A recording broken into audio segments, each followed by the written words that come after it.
నమస్తే అండి, నేను ప్రభుని మాడుతున్నా. ఎన్టీవీ ప్రేక్షకులకి నమస్కారం. గోల్డ్, సిల్వర్ ఒకసారి చూద్దాం. అంటే గోల్డ్ ఇప్పుడు కొనచ్చా? బాగా పెరిగింది, విపరీతంగా పెరిగింది. 9300, 9400 వచ్చేసింది. ఎక్కడో 800 ఉన్న గ్రాముకి. సో ఈ టైంలో ఇంత హైలో కూడా గోల్డ్ కొనచ్చా లేకపోతే సిల్వర్ కొనచ్చా అది చూద్దాం ఒకసారి. ఎందుకంటే మార్కెట్లో ఏదైనా అన్సర్టనిటీ ఉన్నప్పుడే గోల్డ్ పెరుగుతుంది విపరీతంగా. మరీ విపరీతంగా పెరగాలంటే అన్సర్టనిటీ ఉంటాయి. అంటే ఈ టారిఫ్లు కానీ లేకపోతే ఇంకా ఏదన్నా కెలామిటీస్ కానీ ఇట్లాంటివి వచ్చినప్పుడు ఈక్విటీ మార్కెట్ ఇబ్బంది పడుతున్నప్పుడు ఎసెట్ క్లాస్లో ఆల్టర్నేట్గా ఎక్కడ పెట్టాలి అని చూస్తే రియల్ ఎస్టేట్లో అందరూ పెట్టలేరు కాబట్టి ఆల్టర్నేట్ గోల్డ్లో ఇన్వెస్ట్మెంట్ చేస్తారు. అంటే మన తెలుగు వాళ్ళకి గోల్డ్ అంటే ఇట్స్ ప్రియం, అది ప్రీసియస్ మెటల్. అది ఉంటేనే కొంచెం ఎక్కువ మంది ఎక్కువ పర్సంటేజ్ కొంత పర్సంటేజ్ దాంట్లో ఇన్వెస్ట్మెంట్ చేస్తారు. లేదా పిల్లల పెళ్ళిళ్ళు కానీ ఎడ్యుకేషన్ పర్పస్ కానీ ఇన్వెస్ట్మెంట్ బిస్కెట్లు కొనుక్కొని పెట్టుకోవడం కానీ ఇట్లాంటివన్నీ చేస్తారు. అంటే మనకి దగ్గరలో ఇప్పుడు 1-2 ఇయర్స్లో ఏదైనా ఫంక్షన్ కానీ అట్లాంటివి ఏదైనా ఉన్నప్పుడు మనం గోల్డ్ కొనుక్కోవచ్చు. ఎందుకంటే ఆర్నమెంట్స్ కొనుక్కొని మనం యూజ్ చేసుకోవచ్చు.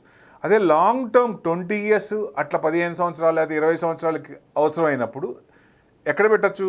డైరెక్ట్గా ఫిజికల్ గోల్డ్ కొనాలా లేకపోతే ఈటీఎఫ్స్ కొనాలా అంటే ఈటీఎఫ్స్కే మొగ్గు చూపచ్చు. ఎందుకంటే ఈటీఎఫ్స్కు డివిడెండ్ వస్తుంది, గోల్డ్ మీద డివిడెండ్ రాదు. అది పడినప్పుడు మళ్ళీ మనం ఎక్విటీ చేసుకున్నప్పుడు మరి ప్రైస్ పెరిగినప్పుడే కానీ దాని మీద రిటర్న్స్ ఏం రావు.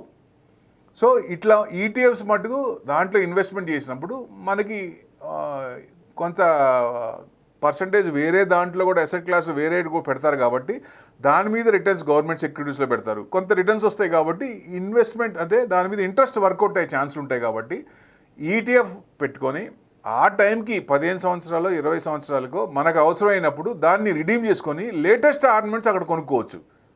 ఈ రోజు కొనుక్కుంటే నెక్స్ట్ ఇయర్కి ఇవాళ ఉన్న ఆర్నమెంట్స్ మోడల్స్ నెక్స్ట్ ఇయర్ ఉండవు కదా. సో అవసరాన్ని బట్టి మనం అట్లా చేసుకుంటే దాని ప్రకారం ఉండొచ్చు.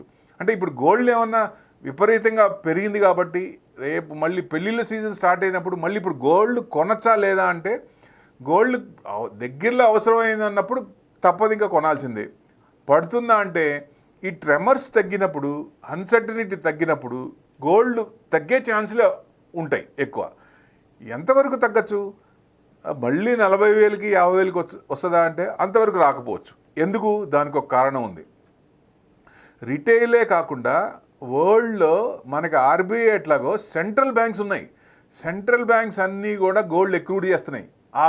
దానివల్ల ఒక రకంగా పెరిగింది, బాగా డిమాండ్ పెరిగింది. కాబట్టి అంటే ఎక్విటీ చేస్తున్నాయి ఎక్కువ గోల్డ్. ఎందుకంటే ఏదైనా ఆపత్కాలంలో ఆ కంట్రీకి ఏదైనా ఇబ్బంది వచ్చినప్పుడు మన టైంలో మన ఇండియన్ గవర్నమెంట్లో పివి నరసింహారావు చేసిన రిఫార్మ్స్ చూసి అందరూ ఇట్లాంటి టైంలో ఏదైనా ఇబ్బందులు వచ్చినప్పుడు గోల్డ్ మనకి ఇమీడియట్ సేవ్ చేస్తుంది, ఇమీడియట్ లిక్విడిటీ కాబట్టి దాన్ని అందుకని ఎక్విటీ చేస్తున్నారు. దానివల్ల పెరిగింది.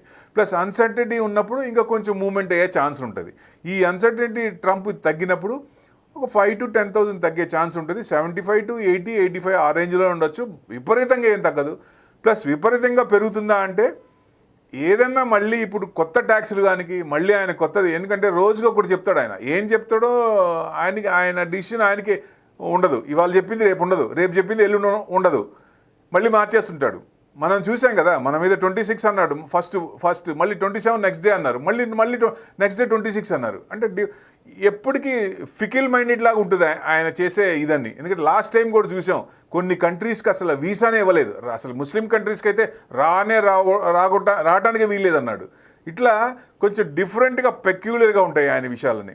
సో ఇట్లాంటివి ఏమున్నా లేకుండా ఉన్నప్పుడు గోల్డ్ ఈక్విటీ మార్కెట్ పెరుగుతున్నప్పుడు డెఫినెట్గా గోల్డ్ తగ్గే అవకాశాలే ఎక్కువ ఉంటాయి. కొంచెం ఛాన్స్ అంటే చిన్న డిప్స్ రావచ్చు. సిల్వర్ చూద్దాం. సిల్వరు ఇదివరకు అంత ప్రీసియస్ మెటల్ కాదు, గోల్డ్ మీదే అందరికీ ఉండేది చూపు. ఇప్పుడు సిల్వర్ కూడా విపరీతంగా పెరుగుతుంది. ఎందుకంటే 1,03,500 వరకు లిస్టెడ్ దాంట్లో ఎక్స్చేంజ్లో లిస్ట్ అయితే బయటలో దాంట్లో ఇంకా 115, 116 దాకా వచ్చింది. గోల్డ్ కూడా అంతే, 93-94 ఉంటే అక్కడ 1,03,000 దాకా వచ్చింది గోల్డ్ బయట మార్కెట్లో. మనం లిస్టెడ్ దాంట్లో చూడాలంటే ఈ ఇప్పుడు 98,000 ఆ రేంజ్లో ఉన్నాయి. సో ఇది ఎంతవరకు పోవచ్చు గోల్డ్ అంటే లాంగ్ టర్మ్ని గోల్డ్ కొనాలా సిల్వర్ కొనాలా అంటే సిల్వర్కే ఎక్కువ ప్రాధాన్యత ఇవ్వచ్చు. ఎందుకు అంటే అన్నిట్లో కూడా ఈవెన్ గోల్డ్లో కూడా సిల్వర్ మిక్స్ చేసి ఆర్నమెంట్స్ చేస్తున్నారు. ఒకటి, ఇండస్ట్రియల్ యూసేజ్ పెరిగింది, టెలికమ్యూనికేషన్ కానీ దేంట్లో వేరే ఫార్మా కంపెనీస్లో కానీ సిల్వర్ యూసేజ్ పెరిగింది. కొత్త కంపెనీస్ ముందు ఇంకా వస్తాయి, వచ్చినప్పుడు సిల్వర్ పర్సంటేజ్ యూసేజ్ ఎక్కువ అవుతుంది కాబట్టి దాని డిమాండ్ సంవత్సరంకి 15-20% పెరుగుతోంది. సో డెఫినెట్గా అది పాజిటివ్ పాయింటే. సో ఈ లెక్కన నెక్స్ట్ 5 years ఒక టర్మ్ పెట్టుకొని దాంట్లో మనం ఇన్వెస్ట్మెంట్ చేస్తే అంటే ఫిజికల్గా తీసుకోవాల్సిన పర్లేదు. గోల్డ్ ఈటీఎఫ్ ఎట్లాగో సిల్వర్ ఈటీఎఫ్ కూడా ఉన్నాయి. ఎందుకంటే గోల్డ్ 1 గ్రామ్ అంటే మనం ఎంత కొంటాం, ఎంత ఇది చేస్తాం. ఇది ఈటీఎఫ్ అంటే 1 యూనిట్ కాదు, 1 యూనిట్ అంటే మనకి 8 రూపీస్ 9 రూపీస్కి వచ్చేస్తుంది. సో నెంబర్ ఆఫ్ యూనిట్స్ ఎక్కువ వస్తాయి. సో ఇన్వెస్ట్మెంట్ కూడా మంచిగా అవుతుంది, రిటర్న్స్ వచ్చినప్పుడు డివిడెండ్తో పాటు మంచిగా పెరుగుతాయి. కాబట్టి ఈటీఎఫ్లో పెట్టుకుంటే సిల్వర్ది ఇప్పుడు 98 దాకా పోయి మళ్ళీ 94కి వచ్చినట్టుంది. 94 ఇప్పుడు 95 అనుకుందాం. నెక్స్ట్ 5 years టార్గెట్ పెట్టుకుంటే డబుల్ ది అమౌంట్ అయ్యే ఛాన్సులు కూడా ఉన్నాయి. 2 లక్షల వరకు టార్గెట్ ఉంది దానికి. సిల్వర్ యూసేజ్ ప్రకారంగా రేషియో తీసుకుంటే ఆ రేటు పెరిగే అవకాశాలు ఎక్కువ ఉన్నాయి. సో డెఫినెట్గా ఇండివిజువల్ యూసేజ్తో పాటు ఇండస్ట్రియల్ యూసేజ్ కూడా పెరిగింది. కాబట్టి మనం ఇన్వెస్ట్మెంట్ పరంగా చూస్తే సిల్వర్లో పెట్టుకుంటే మనకు మంచి రిటర్న్స్ వచ్చే అవకాశం ఉంటుంది.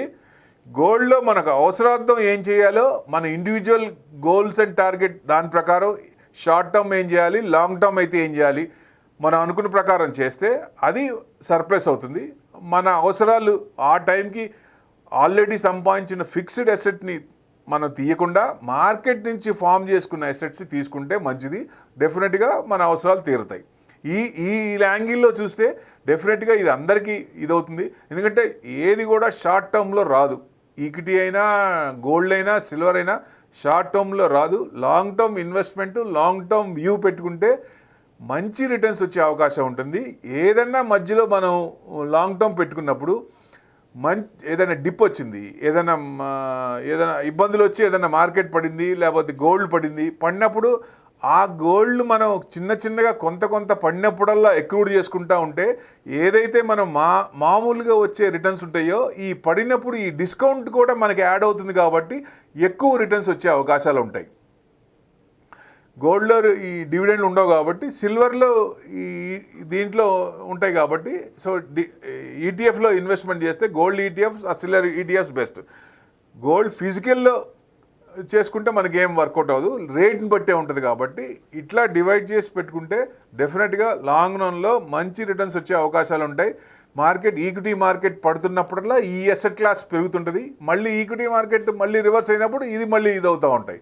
So it's vice versa circle. కాబట్టి దానికి అనుగుణంగా మనం ఎక్కడ ఇన్వెస్ట్మెంట్ చేయాలి, ఎటు డైవర్ట్ చేసుకోవాలి షార్ట్ టర్మ్లో. ఎందుకంటే మనం ఇన్ఫ్లేషన్ బీట్ అవ్వాలంటే 7% మినిమం అన్నా మనం సంపాదించిన డబ్బుల మీద వర్కౌట్ అవ్వాలి, లేదా ఉపయోగం లేదు. ఈరోజు 10 కోట్లు ఉన్నాయన్నా 10 సంవత్సరాల తర్వాత మనం 10 కోట్లో ఉన్నామంటే మనం డెఫిషిట్లో ఉన్నట్లు లెక్క.